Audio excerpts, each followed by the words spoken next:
influencia francesa en nuestra historia, concretamente, digamos, en el periodo borbónico, del 1700 en adelante. Yo voy a centrarme fundamentalmente desde los Borbones, desde el advenimiento al trono en 1700, hasta, digamos, la influencia de los ministros ilustrados españoles, o sea, hacia prácticamente todo el siglo XVIII.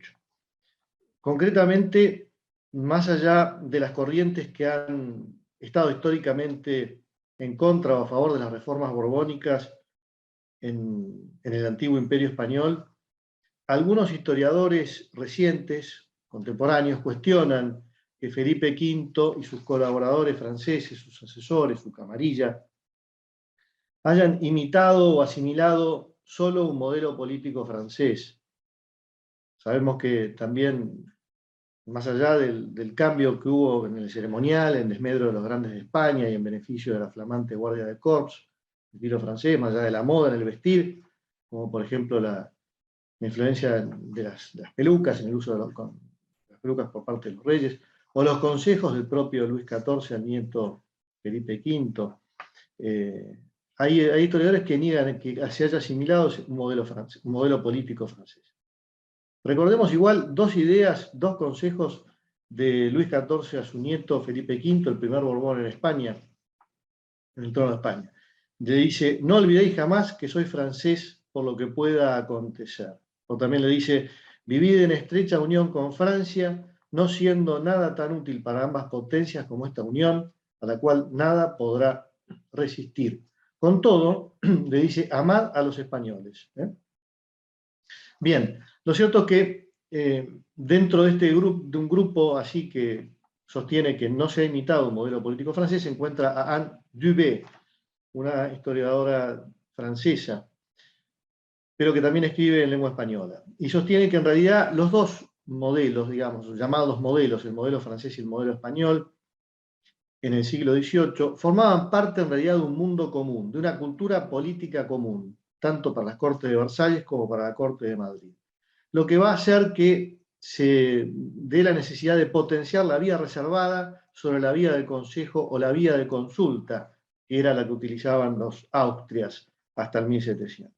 Se utilizaban en España hasta el 1700. Y todo eso en aras de una mayor rapidez para la resolución de los negocios. Es decir, se va a dar un tránsito, por así decir, de la monarquía jurisdiccional a otra de tipo administrativo. La vía reservada, es decir, no tantas consultas a los consejos, sino directamente el rey con sus ministros resolvía la cuestión de manera mucho más rápida, ¿no es cierto? Esa es un poco la idea en dos palabras. Pero lo cierto es que, más allá de esto, la influencia francesa, o la sedicente, o la supuesta influencia francesa de la corona borbónica y en España, en realidad no sería tan marcada a partir de 1700, porque antes de Felipe V, antes del advenimiento del primer Borbón a España, bajo el reinado de Carlos II, el último de los Austrias, ya había en la península, ya habían cargos parecidos a los de Francia, como por ejemplo el de superintendente, que ya existía en la Francia, por supuesto, del siglo XVII, y que existieron también en la España de los Austrias españoles, también a partir de 1687. Por ejemplo, el cargo de Superintendencia General de Hacienda, o la Superintendencia de la Sal, o la Superintendencia del Servicio de Milicias y Tercios Provinciales, y después otras superintendencias más que se fueron dando y que no voy a mencionar porque no habría tiempo.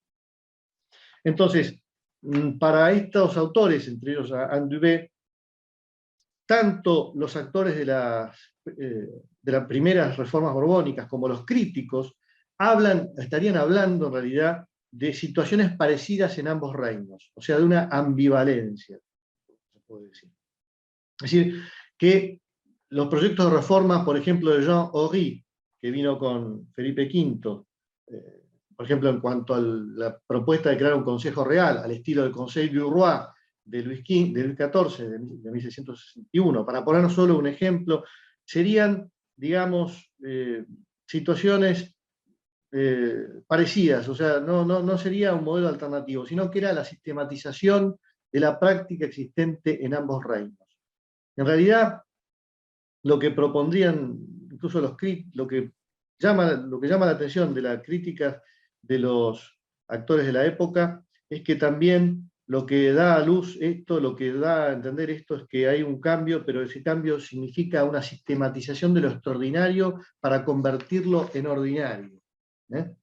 Bien, incluso el propio archiduque Carlos, el rival de Felipe V para la sucesión al trono, a partir de 1700, cuando muere Carlos II, el hechizado, el archiduque Carlos de Habsburgo también, pese a que él respeta y en base a eso asienta su legitimidad, respeta los privilegios y las reglas instauradas por los Habsburgo, también determinadas medidas políticas tomadas en Aragón se asemejan de algún modo a las de Felipe V de Borbón. Así que, de algún modo, esto daría a pensar, según esta autora, de que hay una cultura política común. Pero, si nos atenemos a lo que dice el historiador español Vicente Palacio Attard, de manera categórica, podemos llegar a armonizar, digamos, las dos posiciones, las de aquellos que dicen que no, que efectivamente no, que se adoptó un modelo francés, político francés, y aquellos que dicen que no, que era una política de la época. ¿Qué dice Vicente Palacio Attard? Que al comenzar el siglo XVIII, la dinastía borbónica en España recibe la herencia de la concepción política del absolutismo de Luis XIV, presentado como modelo, dice expresamente, y la transmite a España, reforzando con ello la tendencia al absolutismo desarrollado durante los 2 siglos anteriores por los monarcas de la Casa de Austrasia. Bien, así que aquí pareciera que vemos estas dos posiciones, ¿cierto? La que adopta un modelo y la que dice además, de todas maneras, que por más que se adopte un modelo francés, ese modelo francés en realidad ya estaba como imperante en la Casa de Austria antes del advenimiento de los Borbones al trono. El absolutismo monárquico entonces era un fenómeno que afectaba a Europa y que por tanto afectó a España, y que se ve, digamos, de un modo inicial, en un momento inicial, en la Francia de Luis XIII, y que ya está en germen en la casa de Valois-Angoulême con el rey Enrique II, incluso ya a principios y fines del siglo XVI y principios del XVII. Pero bueno, no podemos remontarnos a hacer toda una historia de la influencia francesa durante todo el siglo XVIII, incluso parte del siglo XIX, como hemos visto recién incluso con la conferencia del doctor Levalli. Podemos, digamos, marcar algunas etapas y ceñirnos a alguna de ellas. La influencia de este absolutismo de cuño francés la vamos a ver, y la influencia francesa también posterior, la vamos a ver, por ejemplo, en España con el arribo de Felipe V, está claro, ¿no? La influencia del Zuca Amarilla. Y la influencia de su abuelo Luis XIV. La veremos también en el influjo de los ministros ilustrados y de los enciclopedistas en la política borbónica en España. Yo creo que hasta aquí voy a llegar. Y también, por supuesto, en la incidencia de la Revolución Francesa en la península, ¿no? Y posteriormente en la invasión napoleónica y la intromisión de Napoleón en la política legislativa constitucional, por ejemplo, con las Cortes de Bayona, con el Código para Americanos. Pero bueno, empecemos con la cuestión de política. Sabemos que las concepciones en materia política surgen a partir del Príncipe de Maquiavelo. Va a ser el que inicia la politología moderna. Y toda la atención, según dice Marcel Prelot, se va a detentar desde aquel momento en el detentador del poder absoluto. Se va a centrar, perdón, en el detentador del poder absoluto. Es a él a quien es necesario conquistar y a quien conviene instruir, dice Marcel Prelot. Esto que sostuvo el absolutismo ilustrado, o que se le atribuye al absolutismo ilustrado esta frase de que todo para el pueblo pero sin el pueblo, Mitrofanov cree que es una caricatura y que en realidad correspondería decir todo para el Estado pero sin el pueblo. Por más que Maquiavelo leyó a Aristóteles, a pesar de eso, él sostenía que el mejor gobierno eficaz, el gobierno más eficaz, era el de una Italia unida y desclericalizada. La política es el arte del Estado, decía, dirigida menos a la felicidad de los miembros de la ciudad que a la obtención de su obediencia. Entonces acá tenemos ya 3 ideas centrales, ejes: la unión, la unidad, la desclericalización, y la obediencia. Yo me voy a centrar ahora en la idea de la obediencia, porque le va a referir a la burocracia. Y después, si tengo tiempo, a la unidad, que van a caracterizar de algún modo la política de los Borbones y la política ilustrada del siglo XVIII también en España. Bien, Levalli dice muy bien que el tipo de dominación burocrática, según Max Weber, se basa en la obediencia, no a la persona, sino a la regla estatuida, la cual determina a quién y en qué medida se debe obedecer. Esto se revincula también a lo que se llama el principio de legalidad, que no voy a entrar porque no voy a decir. Levalli dice que el burócrata es un funcionario de formación profesional, sujeto a un contrato, a un sueldo fijo y a un régimen de promoción, o sea, una carrera. Y según Bernardino Bravo Lira, el gobierno así, con esta concepción, se hace sinónimo de gestión, de acción eficiente, cobra un carácter empresarial, se aplica el crédito del rendimiento. Sus logros más relevantes no son los de la justicia, sino los de la administración. Junto a la antigua judicatura, montada sobre la base de oficios, dice Bravo Lira, se constituye una administración articulada sobre la base de oficinas y se renuevan el ejército y las milicias. Es decir, la acción del gobierno deja de ser primordialmente judicial y se hace cada vez más política. En definitiva, se ha abandonado aquel fin principal de la monarquía católica, que era hacer justicia, procurar la justicia. Los ministros ilustrados del siglo XVIII y sus mentores, los filósofos, deudores de la modernidad, de algún modo necesitaron del absolutismo monárquico para llevar adelante su transformación política de la mano de la transformación cultural. De hecho, Voltaire, uno de los más grandes exponentes de la Ilustración, escribió Le siècle de Louis XIV, el siglo de Luis XIV. Y en él dice, al principio, no trato de pintar para la posteridad las acciones de un solo hombre, la de Luis XIV, sino el espíritu de los hombres en el siglo más ilustrado que haya habido jamás. Se va formando así una concepción política en la que el Estado es concebido como un cuerpo político y no ya una comunidad política ni una polis. Es decir, empieza a darse ya exponentes como Jean Baudin, francés, que es partidario de una soberanía que reposa en el príncipe. Después, por ejemplo, políticos y escritores franceses como Bossuet y Fenelon. Para Bossuet, gran promotor de la teoría del derecho divino de los reyes, que va a ser una teoría francesa, pero de raíz protestante, identifica el príncipe con el Estado. Y dice Bossuet, todo el Estado se halla en él, en el príncipe.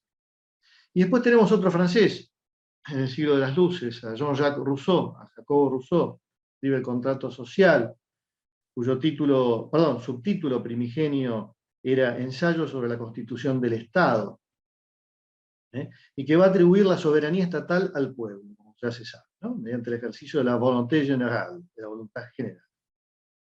Bien. Después tendremos a Montesquieu, también otro francés, que para los adeptos de su obra, desearon los adeptos de su obra una reforma más profunda, que afectara la organización misma del Estado, que no quedara solamente en una reforma administrativa y económica, como proponía, como se reflejaba en el despotismo ilustrado. Querían ir más allá de lo administrativo, lo económico, y hacer una reforma completa del Estado. De algún modo, la Ilustración se apoya en el trabajo previo del absolutismo, y sin embargo la Ilustración va a derribar lo construido por el absolutismo, en referencia al poder real, pero no al aparato estatal. Va a usar el aparato estatal de un modo del antiguo régimen. Se va entonces a exaltar al Estado, los antiguos deberes del rey se van a transformar en fines del Estado. El monarca mismo se va a colocar en una posición subalterna frente al Estado. Se va a usar incluso el término servir al Estado. Y si podemos poner alguna imagen, yo me gustaría ilustrar, poner unas imágenes, esto del absolutismo monárquico con eso de que ¿se acuerdan lo del Rey Sol? Que se le atribuye a Luis XIV. Bueno, acá tenemos a Luis XIII, muchas gracias. A Luis XIII, el padre de Luis XIV, y el cardenal Richelieu, su ministro. Si podemos pasar a la otra imagen, acá está el árbol genealógico del padre de Felipe V, del primer Borbón. Ahí está Luis de Borbón, que no llega a ser rey de Francia por el largo reinado de Luis XIV, de su padre. Y allí vemos cómo Luis de Borbón, el padre de Felipe V tiene ya dos abuelos españoles, ¿no? La abuela, la infanta Ana, la Anne d'Autriche, como le decía el autor de Los Tres Mosqueteros, Ana de Habsburgo, la infanta Ana, y Felipe IV de España, ¿no? Muy bien, si podemos pasar a la otra. Acá se ve a Felipe V y a su abuelo, Luis XIV, los dos con esas pelucas larguísimas. Parece que esa costumbre la introduce en Europa también, de algún modo, no solo en Francia, de a poquito se fue instalando en toda Europa. El padre de Luis XIV, Luis XIII, porque parece que era calvo. Bueno, y podemos pasar a la otra imagen, y acá sí, por último dejamos acá. Acá vemos claramente cómo a la derecha está Luis XIV, disfrazado como de sol, ¿cierto? Vestido como de sol en un baile. Y a la izquierda está Richelieu, el ministro de Luis XIII, también representado como un sol. Y a la izquierda de todo, en la extrema izquierda, está Luis XIII, el rey, de que fue ministro Richelieu, también representado como un sol. Así que vemos que esta idea del absolutismo monárquico, ¿no? Representado en donde todo debe girar en torno al rey, a la figura del rey, bueno, ya comienza ya desde el siglo XVII, desde el comienzo del siglo XVII. Muchas gracias.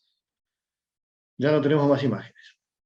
Rousseau, Jean-Jacques Rousseau, en su concepción racionalista y abstracta, quitó esta constitución concreta y monárquica de la comunidad política. Es decir, fue perdiendo a partir de allí la importancia, la forma de gobierno, ¿no? Y se la vinculó ya más con un carácter nacional, que después se va a ver en la Revolución Francesa con un apasionamiento militante, ¿cierto? La Ilustración sacó entonces a la monarquía absoluta, le sacó de ese marco desde sus orígenes y la convirtió en una mera forma de gobierno, reemplazable por otra forma de gobierno. Se había logrado así desvincular la monarquía con el pasado, porque era algo oprobioso, oscuro, y se había conseguido también romper la tradición política, fundamentalmente en la época de la Ilustración, ¿no? Esa relación, y se había vaciado de contenido su significación para llenarla con el nuevo concepto de un Estado personalizado y ahistórico. Y esto lo vemos, vamos a ver este fenómeno del Estado, de este Estado moderno, prefigurado ya, o constituido más bien, en la política del cardenal Richelieu, como ministro de Luis XIII. 5 minutos, doctor. Bueno, él va a limitar el poder de la nobleza tradicional del reino, a través de la creación de la nobleza de toga en los parlamentos, pero finalmente esa nobleza no terminó siendo una gran oposición, sino más bien un sector adicto al poder real, sino más bien una oposición. También vamos a ver en Richelieu la creación de los intendentes. En realidad los intendentes existían desde antes, en 1551, pero él les va a dar mucho más poder. Para Tocqueville, estos intendentes, para la nobleza, incluso para los hidalgos, eran seres despreciables, porque en definitiva eran hombres que de algún modo eran designados como un poder intruso, ¿no? Pero que en definitiva gobernaban Francia. Las tres grandes reformas de Richelieu fueron en la administración, en las Fuerzas Armadas y en los impuestos. En la administración, como ya dijimos, en los intendentes, que también van a pasar en el siglo XVIII a España, como bien dice el doctor Martiré, se van a crear también las secretarías de despacho, el veedor general, el intendente universal, que va a apoyar ese veedor general. El Richelieu va a ser el primero que va a crear en Europa un ejército regular, un ejército permanente, incluso en tiempos de paz, porque hasta el momento eran mercenarios, de algún modo que, bueno, quedémonos ahí. No hay tiempo. También va a haber una gran reforma fiscal en la Francia de Richelieu, que también se va a replicar de algún modo en el siglo XVIII en España, a través de esas reformas fiscales que se dieron no solo en Aragón, sino en toda España, la tentativa del Marqués de Ensenada de instalar, de implementar una única contribución que no logra, en fin, una serie se aumentan los impuestos, etc. No puedo hablar de este nombre porque no va a dar tiempo. También en la España borbónica se crean regimientos regulares al estilo francés, y se suprimen los tercios a partir de 1704. Se crea la Guardia de Corps, se crea la Secretaría de Despacho de Guerra, etcétera, etcétera, etcétera. Lo cierto es que se quiere un ejército profesional, centralizado, operativo para todos los teatros de operaciones. Muy bien. Lo cierto es que Richelieu va a ser el primer verdadero gobierno central de la historia moderna. Incluso el mismo Henry Kissinger, en su libro World Order del 2014, sostiene que el primer hombre de Estado que centralizó la maquinaria del Estado fue Richelieu, y la orientó como instrumento de la alta política. Las ideas centrales de este Richelieu van a ser la razón de Estado, el interés nacional, y él va en sus frases, en dos frases, se lo caracteriza de cuerpo entero. Dirá: yo soy católico, pero antes de católico francés. No tengo más enemigos, también dirá, que los del Estado. Bien, estas ideas de la Ilustración se van a ver claramente en la instrucción reservada de Carlos III, donde se va a tratar de, entre otras cosas, se va a tratar de nombrar, hacer nombramientos para americanos para cargos en la península y para peninsulares para cargos en Indias, hacer una promoción recíproca, pero que, como sabemos, esto no se va a dar plenamente, sino que al contrario, lo que se va a atender fundamentalmente con Florida Blanca, con la Ilustración en España, es de gobernar desde Madrid, y de ahí para todo el imperio, sin concesiones a los particularismos de ninguna clase. A pesar que la instrucción decía, reservada de Carlos III, además redactada por Florida Blanca, se decía de estrechar la amistad y la unión y formar un solo cuerpo de nación. Ya no hay Pirineos, dijo Luis XIV.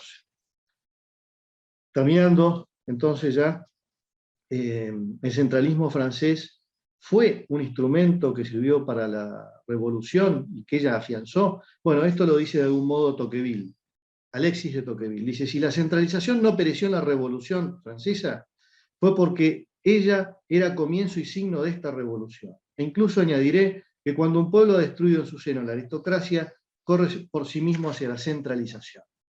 La revolución democrática, dice también Tocqueville, que tantas instituciones del antiguo régimen destruyó, iba pues a consolidar aquella, la centralización. La centralización se amoldaba tan naturalmente a la sociedad formada por esta revolución que fácilmente será considerado como una de sus obras. Bueno, lo cierto, y termino, es que quizás podemos concluir que si la influencia de Francia, o de la Francia del siglo XVIII, pudo ser la causa inmediata de los profundos cambios operados en España en los albores de ese siglo, no puede omitirse que la causa remota ha sido la modernidad, ¿no? Bueno, en fin, termino acá. Muchas gracias. Muchas gracias, doctor Foz. Ya tenemos algunas preguntas para usted, que al final del panel la vamos a ir haciendo. Seguidamente contamos con la presencia del doctor Pablo Jurman por la Universidad Nacional de Rosario, abogado por la Facultad de Derecho de la Universidad Nacional de Rosario, doctor en Ciencias Jurídicas